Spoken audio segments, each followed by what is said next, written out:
evening, everybody, and welcome to the Big Stats Show on Talk Football with Dan and Jesse. Jesse, how are you, mate? Good, man. Happy 4th of July. Happy 4th of July. From the Happy, bloody happy Brits. for the day that you were so ungrateful and decided to leave your forefathers and go it alone. How's that worked out for you, Jesse? That's all I want to know. How's that worked out for you? It's worked out pretty well, and my father It certainly did. when I was 18 as well. So It certainly did. I wish I could do the same, but there we are. But listen, yeah, everyone, thank you very much for tuning in. Today, this is our second of our stat shows. We discussed Arsenal last week, had a look at some of the signings that were coming in, some of the potential signings in Rafinha. That didn't go down too well, so there's a little bit of a curse there going on. So today, we're going to be discussing Manchester United because finally they've actually done some business, which is fantastic. They brought in a left back, which nobody saw coming, in Malacia. Looks like a young, kind of feisty, someone's got a bit of fight about them. Someone Ten Hag really, really wanted, and he's come in. That deal's done. Very reasonable price, and not a name which kind of suits Man United, if that makes sense. Not someone who's been on the radar, and it's an interesting signing. Jong looks close, not close, far away, near. It could be anything, just as we stand now. But we're going to discuss him. We're going to look at what he can do. But a player who has come in, and this shouldn't come as a shock to too many people, it didn't come as a shock to me, was Christian Erikson's come in. And this is, it's a great squad option. Fantastic squad option. So what we're going to do is we're going to look at these guys, look how they're going to fit, how they're going to gel into Manchester United, how they're going to bring improvements, and kind of are the upgrades, are they kind of in and around, or are we looking at kind of players which maybe they're not going to quite fit. So with that, Jesse is the master of operations today. I'm going to take that back seat. I'm going to let Jesse just run it, and I'm going to ask him a few questions and be annoying. But there we are, Jesse, jump on in. Yeah, so let's go ahead and start with Frankie. Sorry, I just wanted to go ahead and share that out to a few people. Yeah, so just going ahead and looking at it, I just figured that this is kind of the most interesting place to start. We have a couple little staggering players here, but I just want to go through it because I think that there's the greatest disparity in the actual quality of player here, and I'm not necessarily sure how much it shows in the statistics, but I did find it interesting that there are certain places where this is evident, and I did try to compare Frankie de Jong kind of to these guys here, because what a lot of people are at United are currently thinking is, if we don't bring in a DM, who does Frankie actually play with? If McTominay and Fred aren't good enough, which they aren't, I don't think, then can one of these players here step back into an 8 or a 6 with Frankie? I'm not so sure. Actually, I'll add it in later. But anyways, when I kind of pulled back these statistics, I know Erikson did kind of play an 8 role in the previous season. He's only played 11 games. 10 of those he played in full. As you can see, he played 938 minutes, which is pretty good. He played a little bit less in the first game whilst he was coming back. But if the statistics don't really match up as well there. Anyways, let's go ahead and hop in. I have some notes here. The main thing that I think we're going to see here is that in the Barcelona system, he plays in a position he's not going to play in United's team. So if we go through, he has the ball a lot. I want to go ahead and look at some of the possession loss. Obviously, we know that Fred isn't the best and the most press-resistant player. That said, I was more shocked by the fact that Scott McTominay was losing the ball about the same as Frankie. When you look at that, though, I started to realize a lot of that has to do with McTominay hiding, because he's not necessarily willing to show for the ball and actually receive it and turn and make something happen. Whereas Fred is always showing for the ball. He just doesn't necessarily have the technical ability to get there. And as you can see, Fred loses the ball 25% more than Frankie does on average during 90 minutes. Going down, and some of the interesting things here are looking at the assists. The assists are less important to me. I don't think Frankie was necessarily a creator as much for them. And part of the reason why I say that is because it was either Louis van Gaal or Ten Hag who said he plays the pass before the pass. Yeah. So it doesn't surprise me that he doesn't have like an outrageous amount of assists. He assists basically 1 out of every 5 games. But then you start looking at the chances created. And it's interesting to me just to see kind of the passes attempted, pass accuracy. Obviously, he's, pretty far and above each of those, even though he doesn't play in that deep lying role. Yeah. But yeah, do you have any thoughts so far? Sorry. Yeah, I mean, I think what's interesting with Frankie de Jong is, and I think Jesse will say this too, he's a difficult player to compare to within the Premier League because he plays a very different sort of role. He's not like, your midfield enforcer. He's not someone who comes in and puts the tackle in, so he's not like a Fabinho or a Rodri.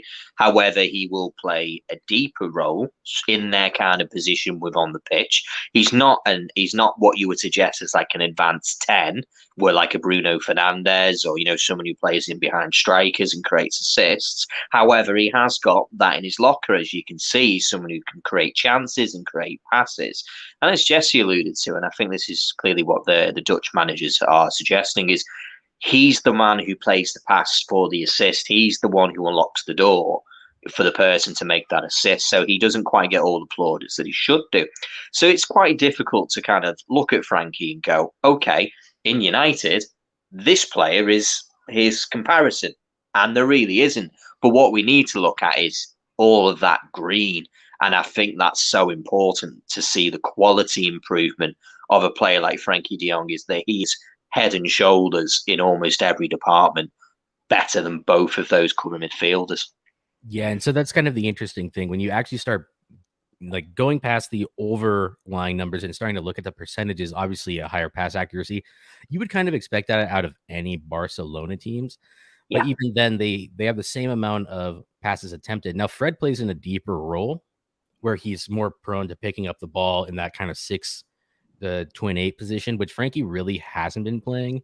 That's typically Busquets' role. And I imagine if you look at Busquets' stats for this, you'll probably see him having around 80 passes attempted in a game. And he's going to be playing much further back, picking the ball up off of the back line and spraying it about, breaking the press, dropping a shoulder, moving through, getting some successful take-ons put in. Pass accuracy, obviously, like I said, I mean, that's a pretty significant upgrade on an average pass completion. 91.3% is a lot.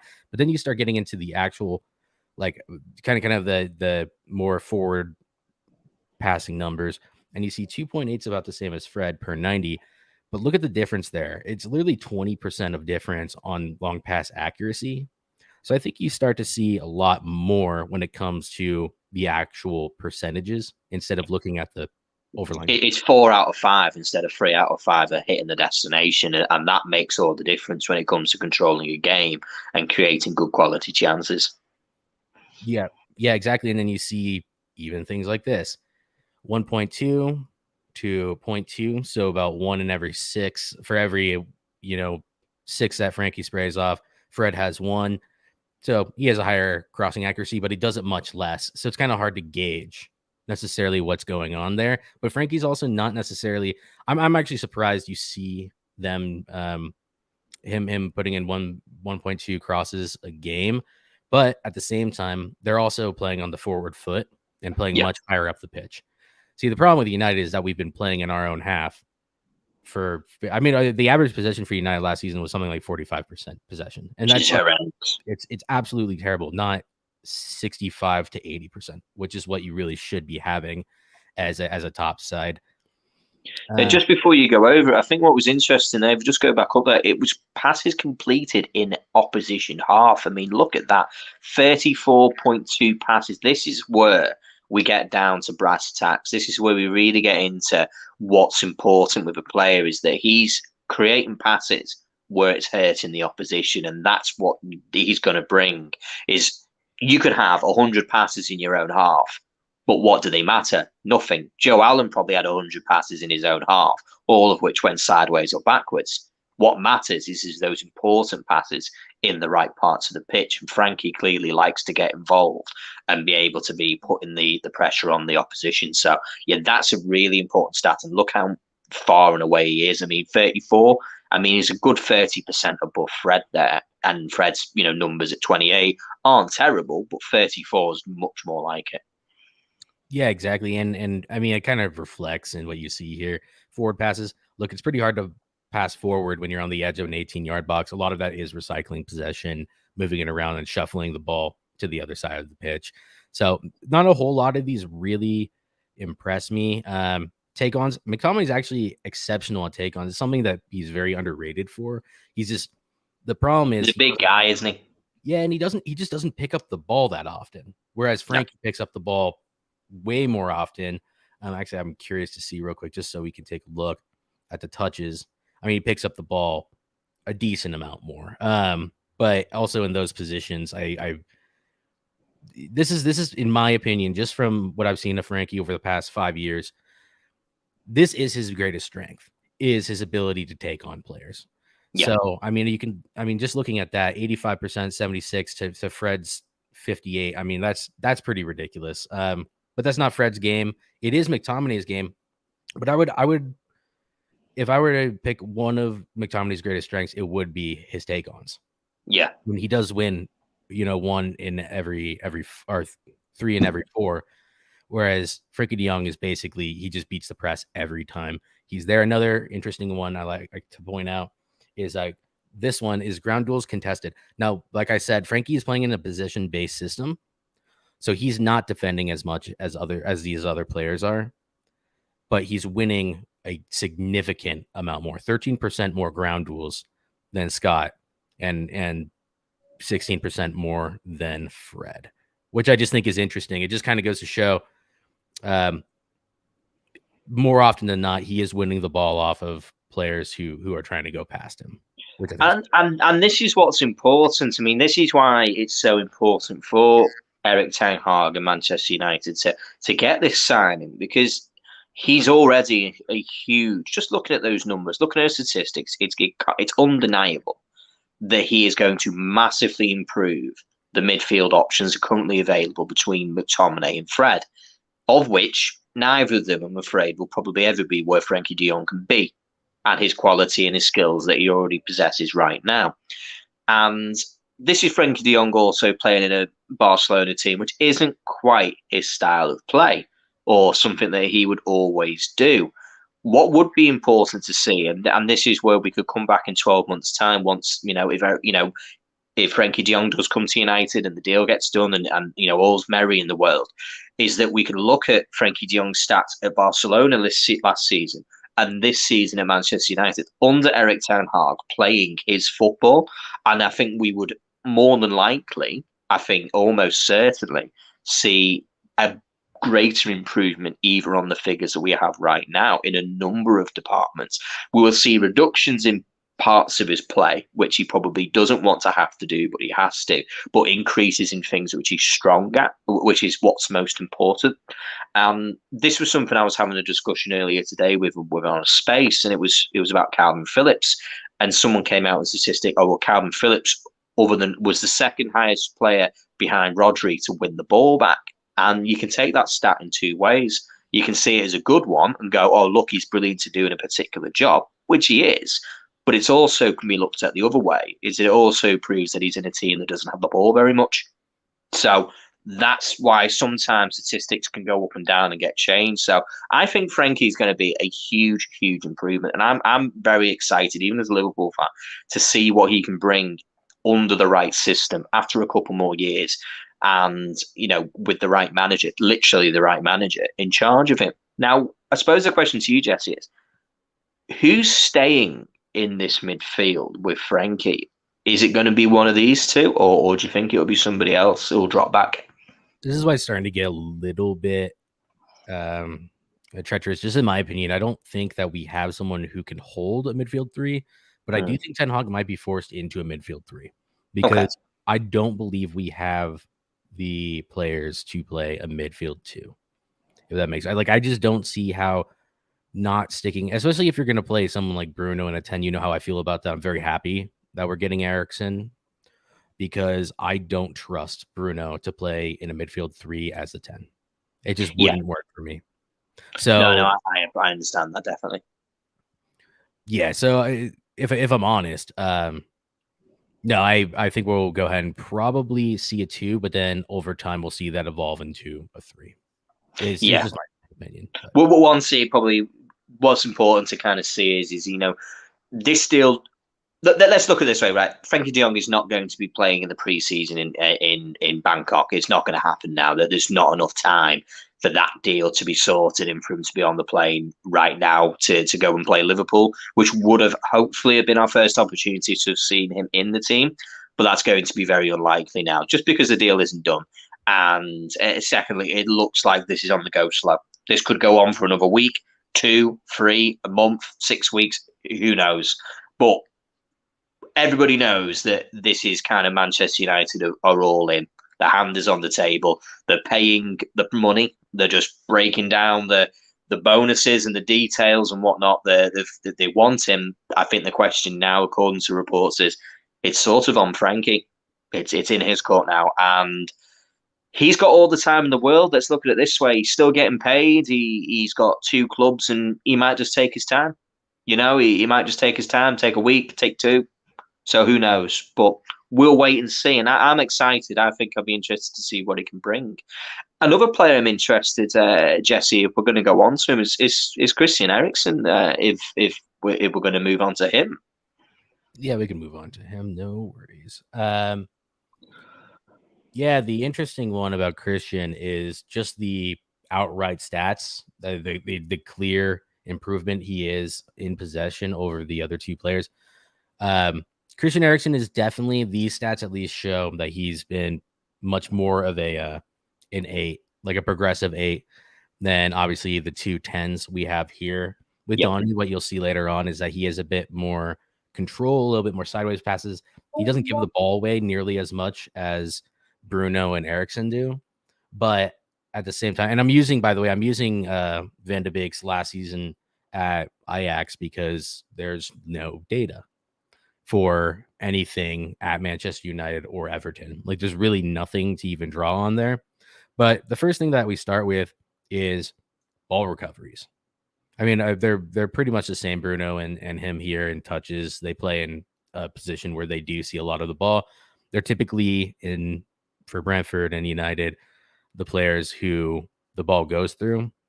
But I was interested to just see ball recoveries because I found it interesting that Erikson did have quite a few more recoveries. Now, whether that's because he's playing in an 8 or not, I don't know. There's not a whole lot of disparity between possession lost between Bruno and Erikson. But I think that's where we start getting into the interesting part of it, which is who's actually completing their passes. Yes. Because I don't have as much of an issue with you losing the ball as long as more often than not, the ball is being played safely and it's being played in an area where it's actually not affecting the team at the back. Definitely. Even though he only played like 10 full games.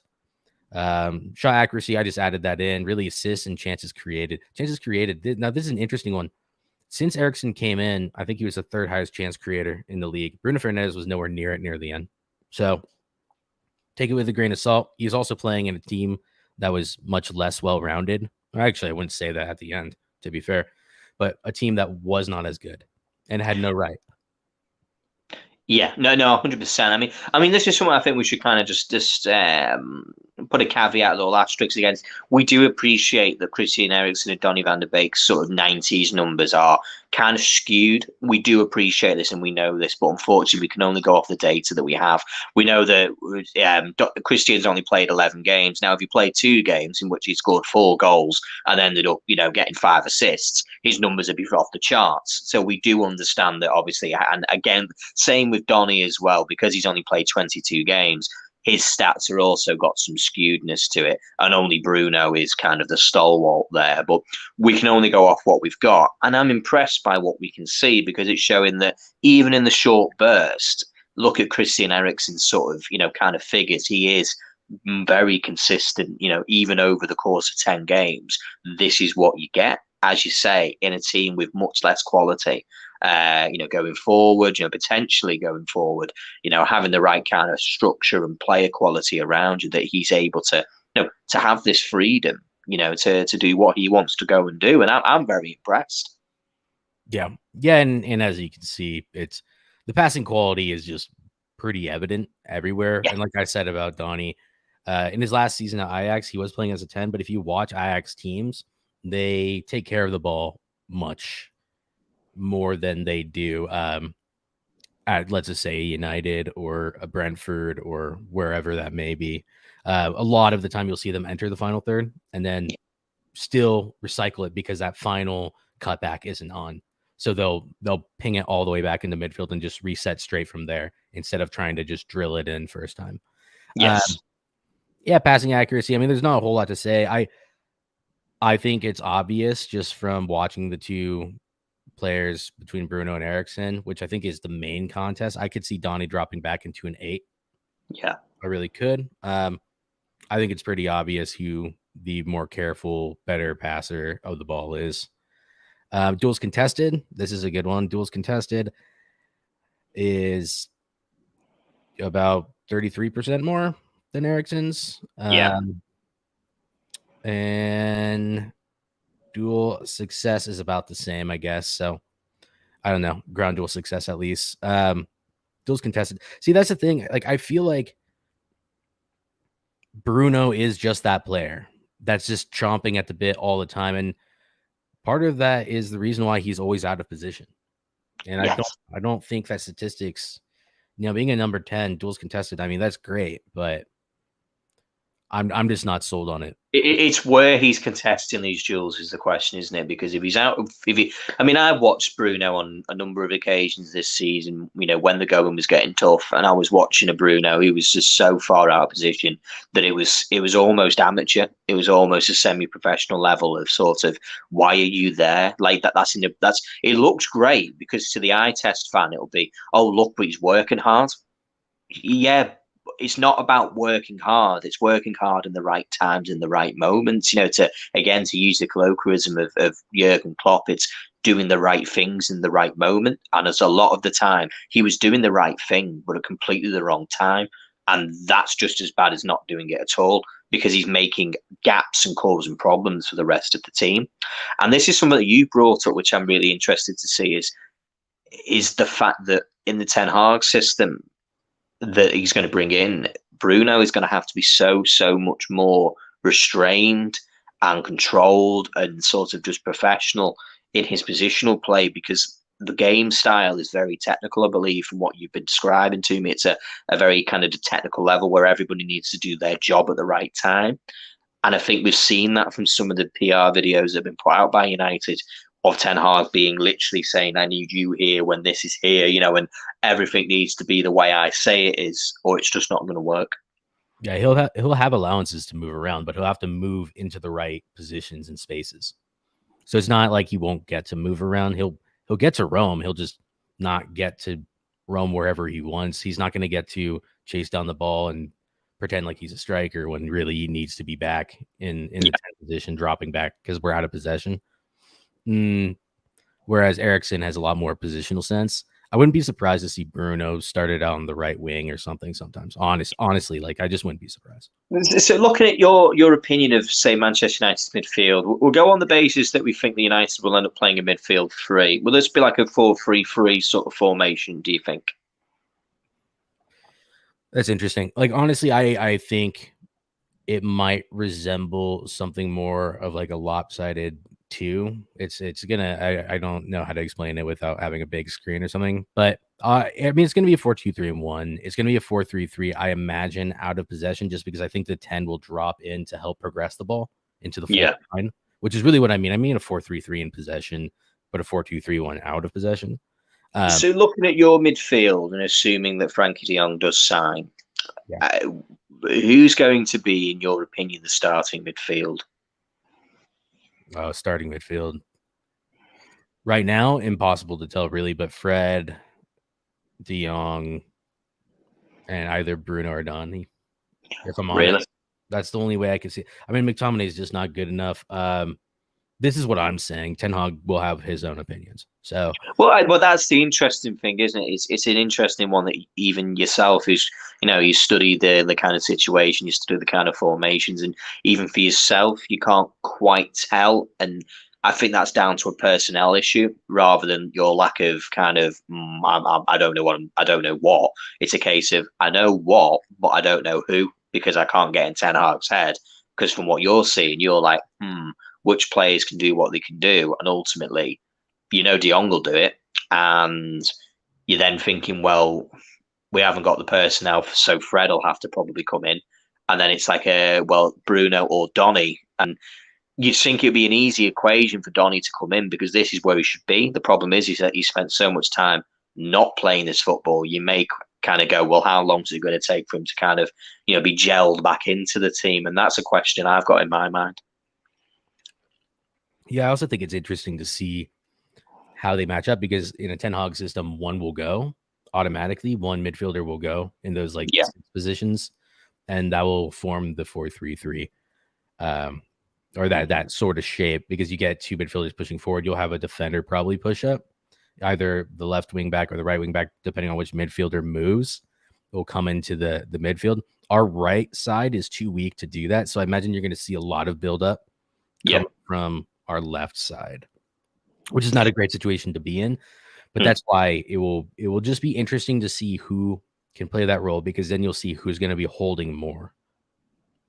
No, definitely. It is. It's going to be really interesting because I don't know what to expect. I genuinely don't. Like, you're like an enigma to me at the moment, United. I'm desperately looking forward to our, pre-season match, just to have a view for a second at the formation and the style of play. For me, that's the most interesting point. And just one as well, I just want to thank everyone who's kind of tuned in to watch us live. I can see we've got a few people watching. Really appreciate your time just jumping on. If you could just stick a comment in to say hello or whatever, we'd really appreciate it. Thank you for jumping in. So yeah, I mean, that's what I'm most interested in, is looking at as to how you will set up, compared to what we've seen under Ole Gunnar Solskjaer, how we set up, from other players. That's the thing I'm most interested in, and kind of seeing, can Donny kind of reignite his career at Manchester United? Is it going to be something where the loyalty is going to come in there? I mean, ultimately, it's a fresh start, isn't it, for Donny, with having the right manager back in.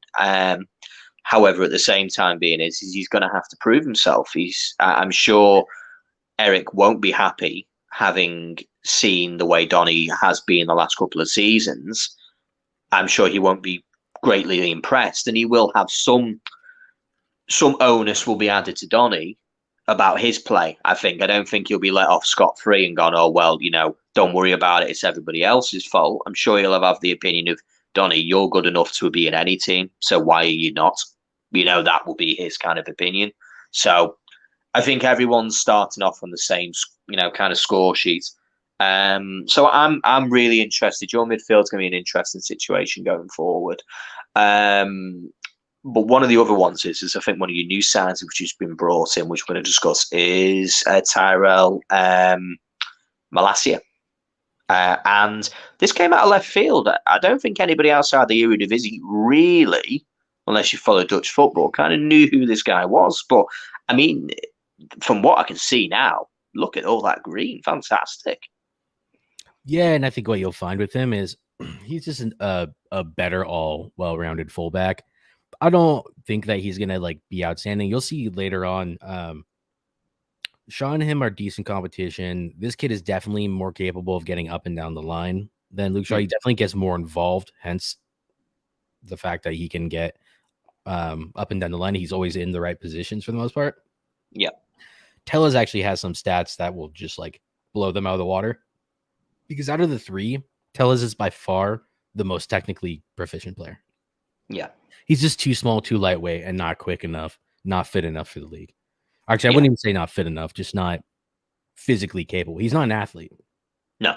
Everyone, he's a cross-country runner. That's what he is, with a very good left foot. So just digging into these touches, already more involved in the play, which is something that Ten Hag will obviously like. Ball recoveries, cool. Possession lost. Tellez, I'll defend him on this.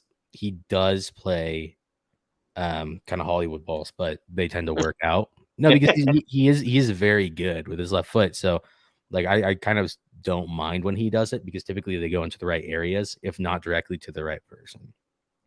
Conversion rate, none of this really matters. I just kept it in just to kind of gloss over shooting It accuracy. shows he will take a shot though, which is interesting. He is a bit more of an attack-minded sort of defender. He at least gives you an option, kind of even from defense. He's someone who won't mind taking a shot when the opportunity presents itself.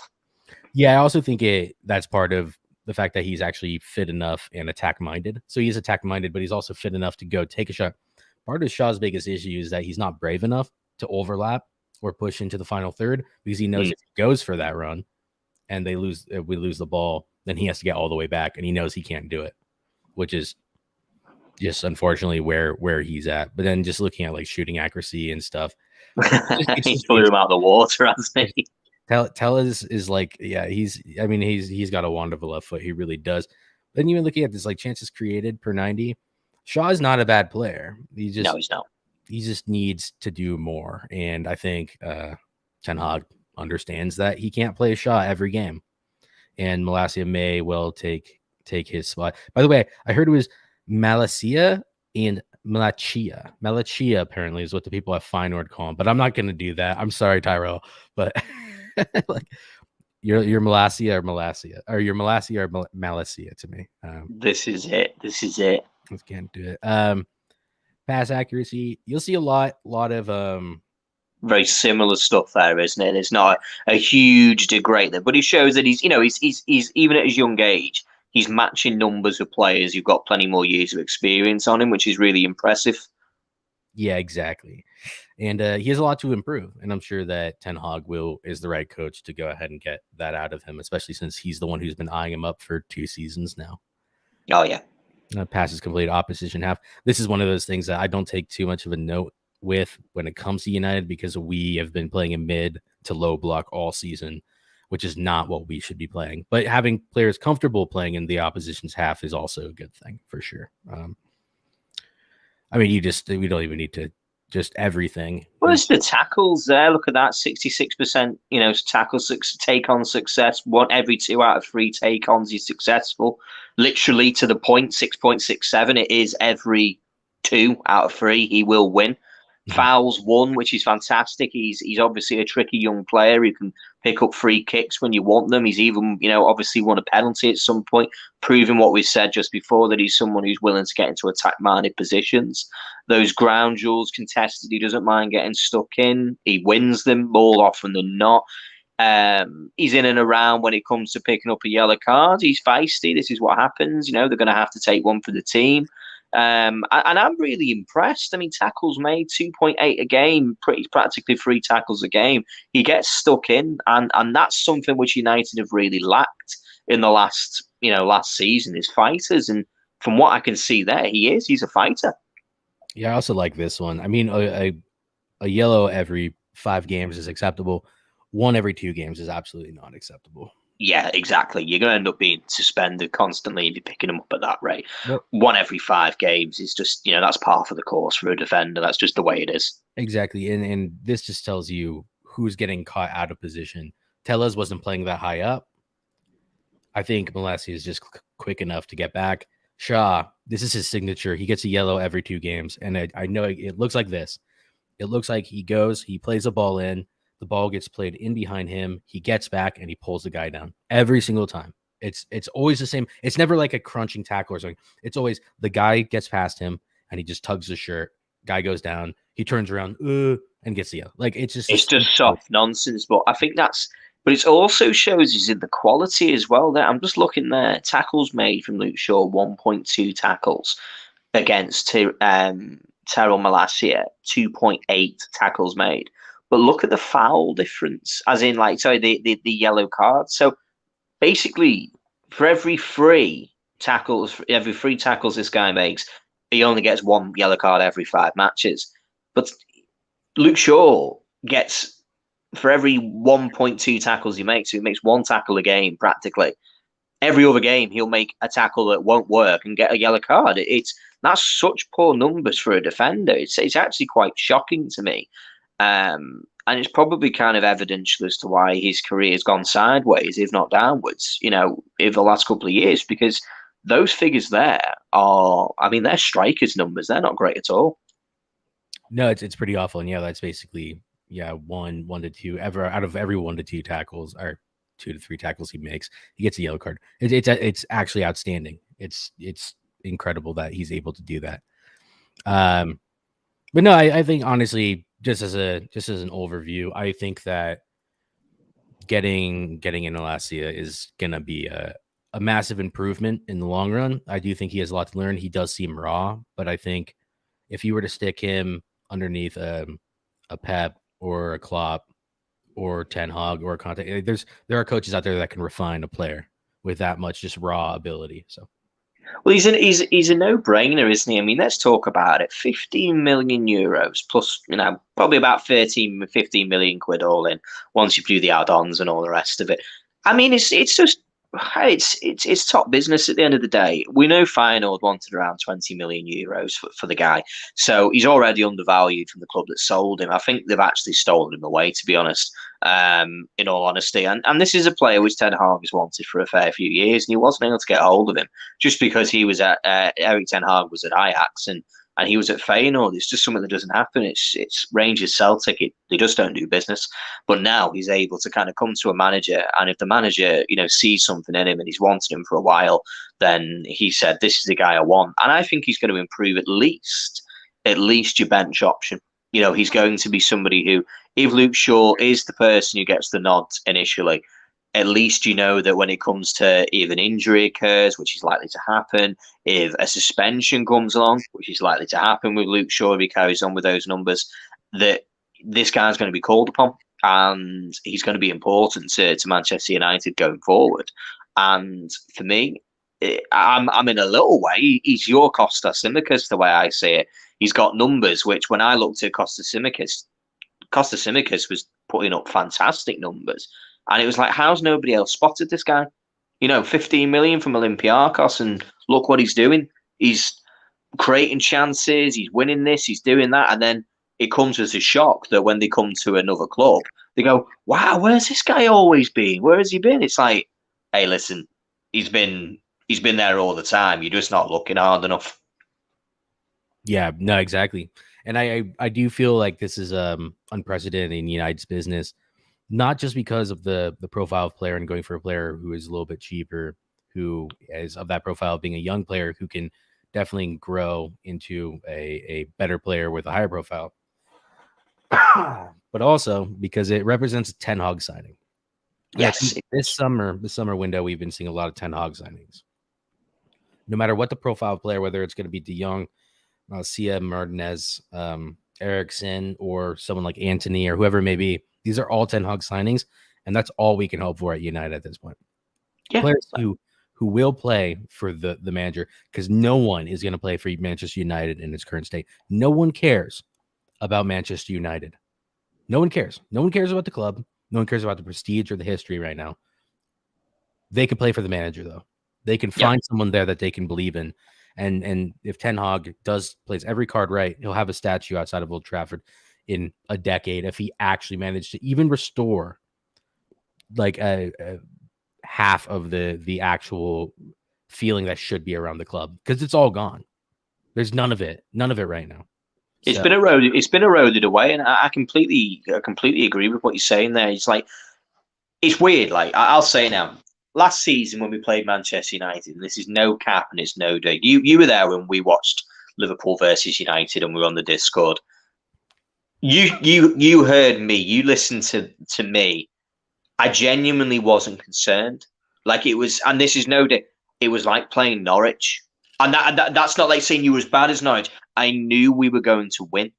Like, I just knew. I knew that we were going to watch this game, and I could just chill out, talk on the Discord, and every so often a goal would go in, and it happened.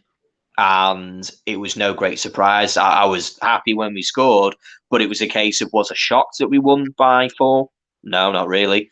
I knew it because of the way that Manchester United was at the time. Defensively, shocking, unable to keep any team out, unable to defend in any way, shape or form, mentally lost. The whole shield of invincibility which clubs can get over years and years of building up had gone. And once clubs can start looking at you and going, we can beat you, it's amazing how that mentality can change the course of matches. When you know that you can be beaten, more often than not, you probably will. When a team thinks we can beat you, well, guess what? They'll start beating you. The reason City wins so many games and Liverpool probably wins so many games is clubs look at them and think, we've got no chance. We can't win this. There's no way we're going to win this game, and they're already lost mentally. But with United, the reason that teams were beating you when they shouldn't was they were going, we can beat these guys. Yeah, well, I was just going to say, when it comes to those sorts of the being so imperious and so unbreakable, it becomes an issue of how long can you keep that up for. The thing with City and Liverpool is that after any team can give you guys a game for 10 minutes. Anyone can do it for a 10-minute period. But then it's what happens after that. It's how many gears do you go up to basically put the team back in their place? United just doesn't have any gears to go up. I mean, it's just tragic. And like you were saying, especially during the 5-0 at Old Trafford, that was the first one, right? Yeah, it was. Yeah, it was a training match where you guys would just every 20 minutes accidentally put one in the net. After the first one, it just was there was no fight, there was nothing. And this is why we have so much disdain as United fans for our players and for our coaching staff and for our club, because it all stems from the top, doesn't it? It was. I mean, in that first game, when actually talking about that first game, because I think it's an interesting point, is it wasn't the same. Like, don't get me wrong, I won't pretend in any way, shape, or form that I thought that, oh yeah, we'd win big in that game. I thought we'd win. I did. I thought we'd probably win 2-0. You know, it'll be a respectable enough game. You'll defend deep, try and keep us out, and we'll score a couple of goals probably in the second half and win the game. And, you know, it will be like they played well, but they didn't quite get the result. No big shocks. Even I was sat there gobsmacked when I was talking to my friend who was actually at the match through WhatsApp. I was in shock because I couldn't believe how easy it was. I think even the players were like, how have we done this? How's Naby Keita coming in and scoring goals as freely as he did against you guys? Mo Salah was, every time he kicked the ball at the net, it went in. Diogo Jota's getting a goal. Everyone was just in on the action. Do you know what I mean? It was just like, this is so easy. And like you say, I think that was the biggest turning point. And ultimately, we can go back and we can use our hindsight hat and go, well, that should have been the point when Ollie should have gone. I was saying at the time as a Liverpool fan, no United fan can ever lose 5-0 to Liverpool at Old Trafford and keep the job. The end. At the end. Well, they tried. It's done. Finished. Bye. They tried to keep him, and that was such a massive issue. I remember myself, along with a bunch of people, a lot of people were saying after the Europa League final, Ollie had to go. I agreed with them, but he wasn't going. But it's once the season actually started, it was the first international break. It was like 3 or 4 games in where I was like, no, we need to cut our losses because this isn't going to work. Like we already. Well, it was just after the City game, wasn't it? That was just before the. Was it Spurs? There was a game where basically we agreed that it was Nuno and Ollie. Whoever lost was out of a job, and Nuno lost, and he was out of a job. No, I'm talking about the first international break. The first one. Yeah. Like October 8th or something. Like this was way before he got fired. The El Sakiko, as they call it. Spurs. Yeah, with Ollie and Espirito Santo. That was much later on, and it took all the way to Watford. So we had to go through all that. We knew we were going to get panned by you. Knew we were going to get panned by City. And then we got absolutely demolished 4-1 by Watford. And that was finally like the Glazers had nowhere to hide because United fans were about to do some serious shit. Excuse me. Well, it was just becoming, it was actually, to be honest with you, it was becoming uncomfortable to watch because it was like watching a boxer who's out on their feet and someone needs to throw the towel in. Someone needs to rescue this guy because you were watching the interviews and I felt sorry for him. I felt sorry for Ollie. I felt like, he couldn't just get in there, go into an interview and say, I quit. He could never do that. He couldn't quit. No, he wouldn't be able to do it. What needed to happen? He needed the rope to come down, from the Glazer helicopter and pull him out of there by sacking him because it just got worse and worse and worse. It was watching somebody who was totally out of the depth at that point with no idea. He'd lost the dressing room. He'd lost the players. Everything had fallen. The fans were against him. It was becoming a meme. And I was worried. Do you know what I'm saying? I was worried. Like, what could happen to Ollie? Could he do something stupid? Do you know what I mean? Like, it's his boyhood club, and he's literally the man in charge, and he's watching it fall apart. It can do strange things to people. I'll be honest. At that point in time, I had absolute disdain for him, and we still had the top Reds covering up for him because, I mean, in our opinion, you have to understand, is almost everyone's opinion, he was covering up for the Glazers. He was the Glazers. He was the problem. That's just the way we felt at the time, and I still feel like that's exactly what he was doing at the time. He was directly protecting like these blood-sucking lampreys. And I at the very end, like, it wasn't that I wanted him to have to quit, because I understand he needed compensation. He deserved compensation, for God's sake, for what he had been through. But I was there's that side of it, but he couldn't. He just knew it was like a political side. He couldn't quit, could he, Jesse? Like, do you know what I mean? Like, if he quit, that'll be spun as he walked away from the mess, leaving the mess, and that's it. But let me finish, because this is where I'm going with it. He can't quit, not just for the financial reasons, but for the reasons you're saying, for the political reasons. But this is the problem with the football club. They actually allowed for it to get into such a state. These people at the top, the executives, actually allowed for him to take so many bullets for them that people who loved Ollie, like myself, hate him. And I still don't like Ollie to this day. I'm not like vengeful. I'm not like, oh, I hate him like that. But it was one of those things where every time I saw him, I wanted to puke. Yeah. Like it was because I know. I mean, you listen to some of the interviews, and as you say, like, if it was a nervous laugh, whether it was whatever it was, but as you say, the smile, the smirk, the jokes, the laughs, when the team's just been spanked out there. We've been beaten by United, by Liverpool 5-0 at Old Trafford. Mo Salah has just scored a hat-trick. Records have been broken at tonight, and you can laugh. Like, even a little bit, like, even a nervous laugh, kind of thing. It would be a case of standing there with the most stone cold face that you've ever seen and saying to yourself, almost like a Steven Gerrard sort of tantrum when he was asked a silly question. A case of, so Ollie, how did that go? Well, how did you think it went? Like a case of, I'm angry. It ain't good enough. Full Kevin Keegan number going crazy, but instead it was like a, well, and you're like, oh my God, Ollie, please just stop talking. Stop talking, man. But that it's, again, I've mentioned this a few times. It is literally that meme of the house burning down around that dog, and he's just standing there smiling, going, "It's, this is fine." What positives are there to take? What can you be happy about? What positives did you see in that game? That everybody finished the match? Is that what it was? Because the standards were so low, there was nothing to be happy about. I could only have imagined what Sir Alex Ferguson would have said after a 5-0 loss in that dressing room. I assume those players would still be in that dressing room right now, to be honest with you. Well, they even got me to the point where I didn't want to see Sir Alex show up to matches. I mean, that's how bad the situation was. I know that people have been like, well, United's pretty crap. Like they're an awful team, awful team. You have to remember just how bad we were this year. I don't think people understand. United wasn't like a team previously, one of our rivals, playing at 70%, so they're not playing that well. No. We were playing at 25% of what this. You're the worst I've ever seen. It's ever. Literally ever. It's incomparable to any top team I've ever seen underperform for me with the players we have and all that. So, I mean, it was just an absolute mess.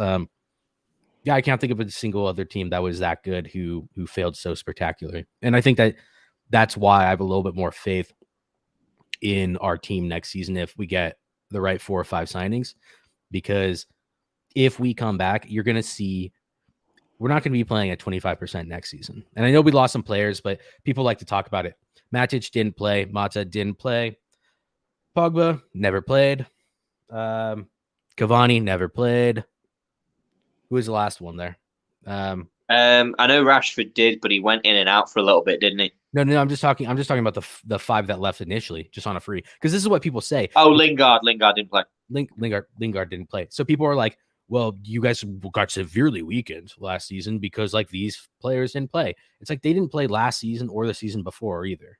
They haven't. None of them have played more than like 5 games in a season, basically, for us. So no, you're wrong.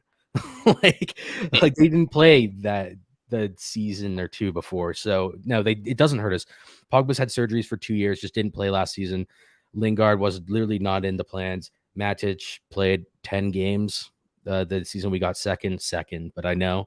But like all these things, it's like no. It's just the excuse is bad. It doesn't run. So you see, now this is something which I heard, and there's a couple of people out there in YouTube land, a couple of people out there in the football world who don't believe there's such things as false positions. And this is slightly off subject, but they also said something which I think is completely, basically it counters their own argument, is that just theoretically, if Manchester United were to win the league this season coming, Jesse, what do you think would have to happen for that occurrence to happen? What things would have to happen for Manchester United to win the league this year, in your opinion? And then I'll give mine.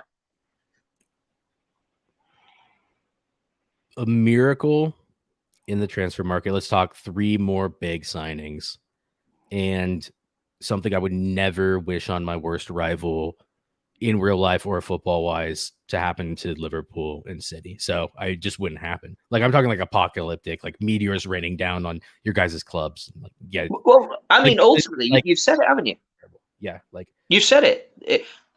What would have to happen for United to win the league as it stands right now is for Liverpool, City, Tottenham, probably Arsenal, all to play really, really poorly and not be as good as they normally are. And United would have to play exceptionally well to win the league.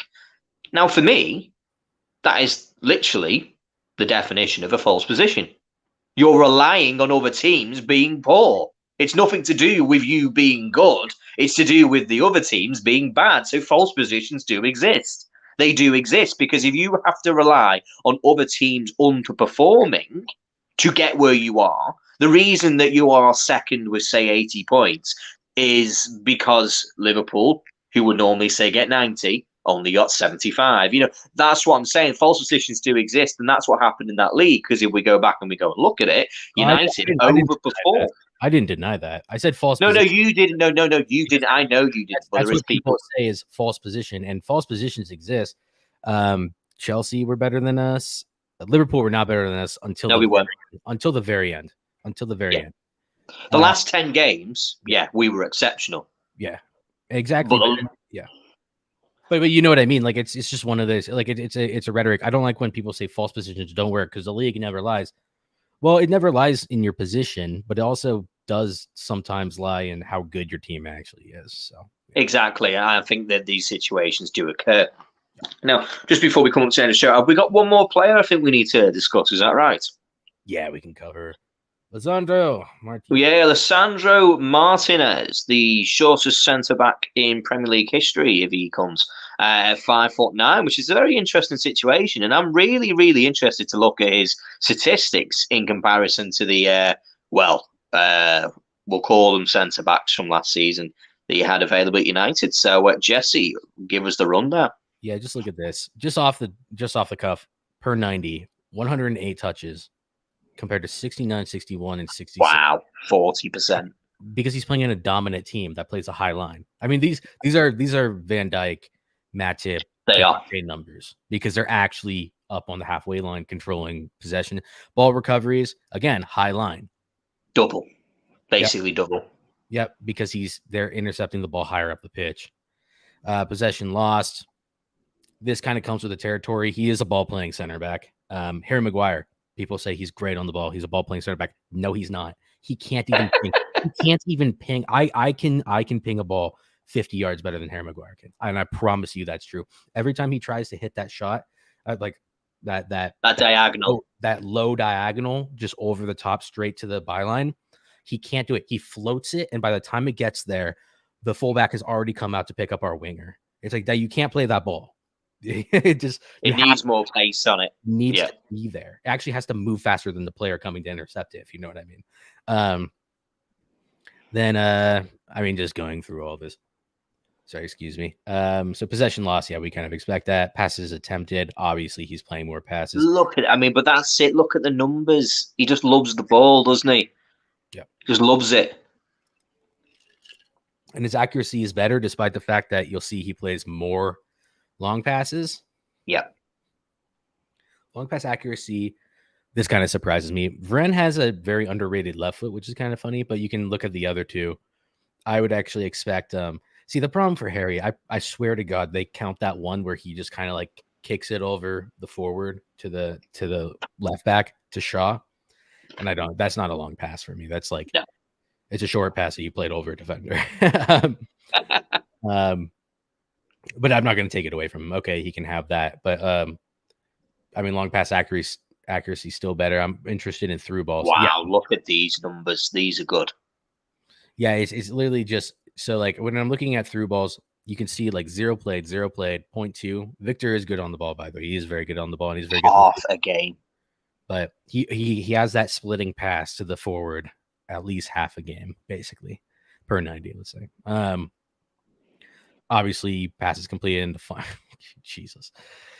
This is a clear indication of how Ajax plays versus United. I mean, just look at that 40 in the opposition half versus 17, 15, 16, and 13. Like, it's pathetic, man. Like, the numbers more than double the amount of passes in the opposition half. Like, the dominance level is leagues apart. Leagues apart. Even in his own half, he's still, a third more. Forward passes, obviously. I mean, he's just going to have more of everything, isn't he? Yeah, he's just got the ball more. But what proves is he's not just a little bit more. He's everything more. He's literally like double, if not 60, 70% more than these players who are international, shall we say, at the very least, international first choice centre backs for their own nations. At the end of the day, in France, England, and Sweden, these aren't daft players. These are top quality players, allegedly. Yeah, exactly. And I mean, he's doing it. I know it's in the Eredivisie, so I'm very interested to see how it translates. Yes. You already know my opinion. I think he's a little lightweight, but prove me wrong. And yeah, do it exactly.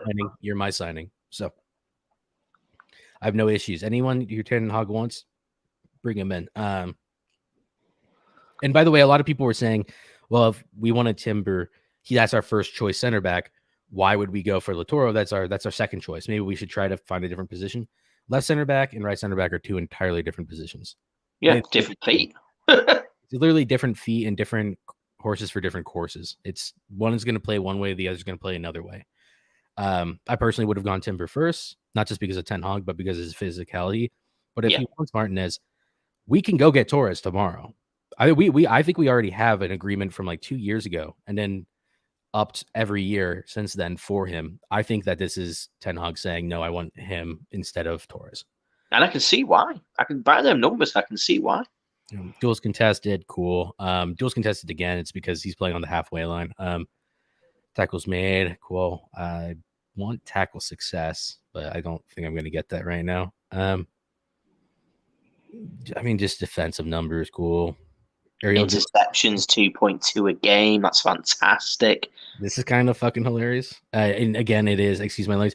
It is in the Eredivisie, but aerial dual success. I mean, it's not similar to Harry Maguire and Varane. Like, it's not much. I think it really does have to do with the fact that playing a high line, the ball probably gets pumped out, and he just gets a free header on it. But he wins free headers. Yeah, he's probably winning. Yeah, much easier to win headers rather than kind of one-on-ones with a out their course kind of situation. Exactly. You start looking at ground dual success. Varane is well known for this. He's one of the best in the world, and he's up there playing against worse players. But at the same time, interceptions again, high line interceptions important. Clean and then those, I mean, these are red cards. Isn't that good? I mean, that's impressive for a player who puts in so many tackles. He's very he's clearly he's got a good record, hasn't he? He's got a good record there. He's not someone who puts in a tackle that gets him in trouble, even with the yellow cards. Only 0.21 every 5 games. That's fantastic. Yeah, no, 100%. And good discipline with a high line is also something that's very important.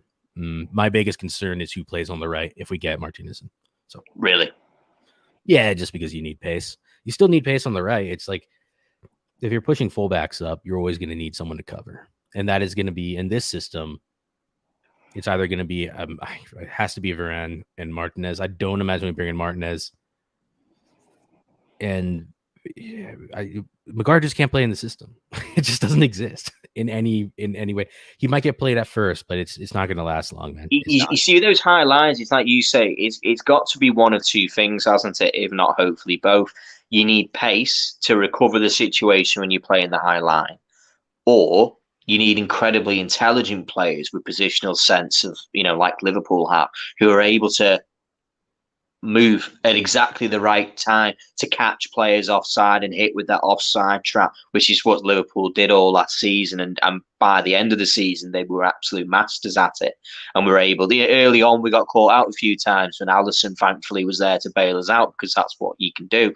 But we were able to do that. And as you say there, I don't think that's in Harry Maguire's locker. I don't think he has that. No, he's proved countless times that he doesn't have it.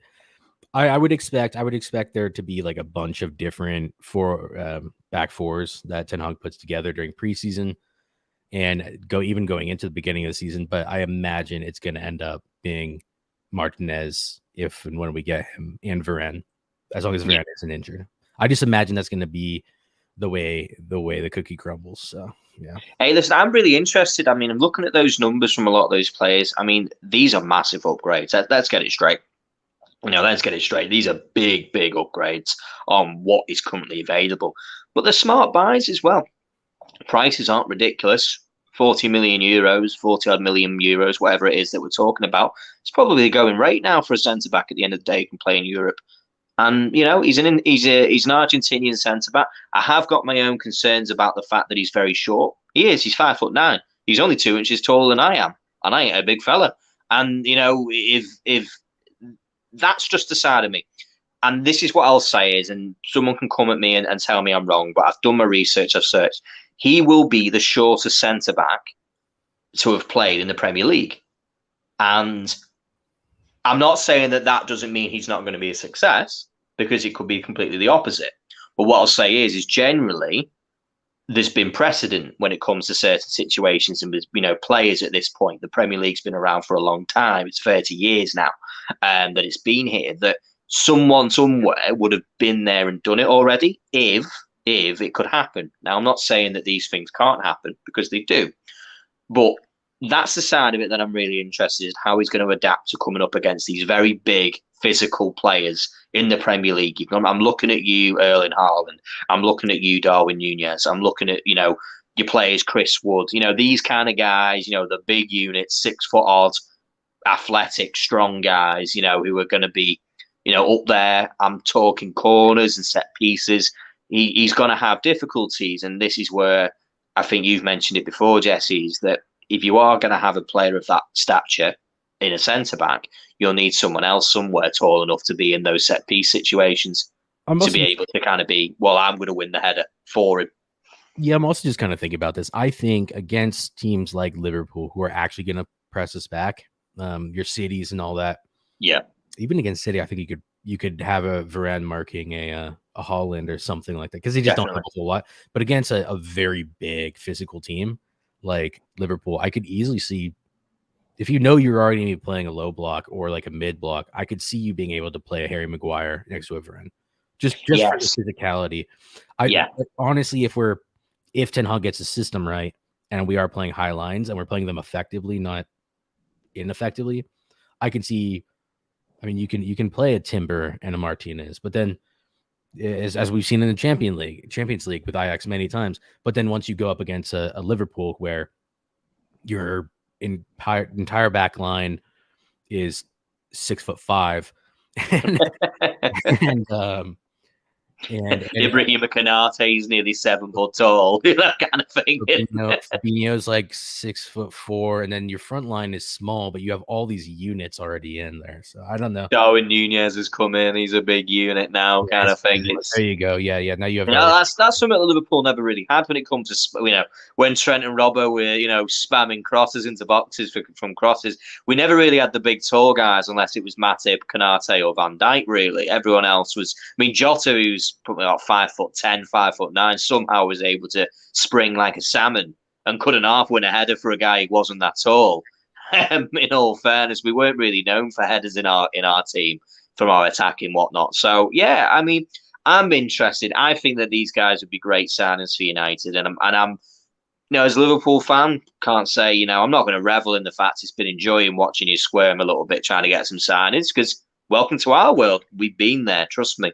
And if I had to be there, it'd be good enough for everybody else. But you're making some signings, and at the end of the day, I kind of want to live in a world where United are at least competitive. I don't want you to win anything. It's the last thing I'd want you to do. But I would like to kind of, when we come to beat United, it's a case of like the old days where we've beat United. Where last season it was like, yeah, well, we should, kind of thing. Where it actually matters. Yeah. Yeah, exactly. That makes sense. It's a weird one. It's a shallow victory beating United like they were last season. Because it just wasn't funny. It just became a point of like, yeah, you're beating a guy who's out on his feet at the end of the day. They're a finished article. But next season, if you're having a good, kind of start to the season, and we come and play you at Old Trafford, well, guess what? I'm looking forward to it because that's a different kettle of fish at the end of the day.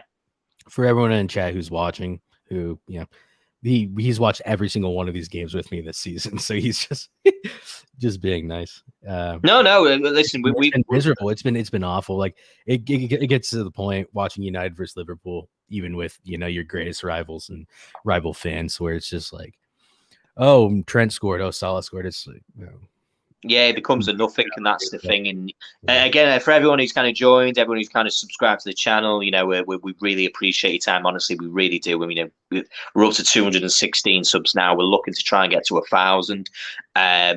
Coming up with the new season, we're going to have so many kind of match reaction shows. We're going to be doing a fantasy Premier League kind of table. Everyone can get involved in that. We're going to post our group if you want to get involved. We'd love to see you there. We're going to be kind of bantering each other about who's doing well, who's not doing so well, who's winning, who's losing. I'll more than likely finish at the bottom because I'm just not very good at these things. But with that, we've got a show coming up on Wednesday. We're going to be doing the transfer roundup show. We like to keep it once a week. We may not be as current as some of the other channels, but what we like to bring you is stuff which is facts. We don't like to go out there and give you nonsense and rumor and kind of things that don't occur. We want to kind of say this is solid, and something. I think we've had a good hit rate. So we hope to see you then on Wednesday. Friday, I'm not quite sure what we've got cooking up on Friday, but we'll definitely have a show kind of coming up. Actually, no, I do know what we're doing, Jesse. Yep. We are covering. We're covering the mid-table clubs. We're looking at those clubs who are seeking to kind of breach into the top 6. Is that right, Jesse? Those clubs who are wanting to get into Europa League, the Europa Conference. We're going to look at Brighton. We're going to look at your teams like Manchester United, Arsenal are going to be in there, I believe. We've got a few. I think we'll leave it out just so we have the full spread, because then we can look at those places, and then we can refer to the others, because we can go from 12th to 7th. And then do the top, those 6. Yeah, definitely. Yeah. So we're going to be looking at those clubs who are kind of just on the periphery, your West Hams, we're going to look at those clubs, and we hope to see you there. And that'll be interesting. So that's what we've got coming up on Friday.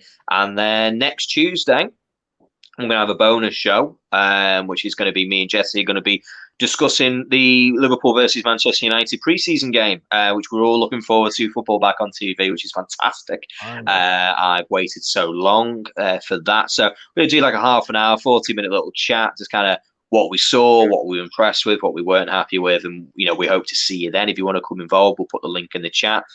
So when the season kicks off, we hope to join you there. But that was everything for today. We hope you've enjoyed this stat show. We'll be back again Monday with another episode. Thank you very much for joining. If you could hit like, we'd really appreciate it. Put a subscribe on if you'd like. And thank you very much. And we will see you hopefully on Wednesday. Take care, everybody. Bye-bye.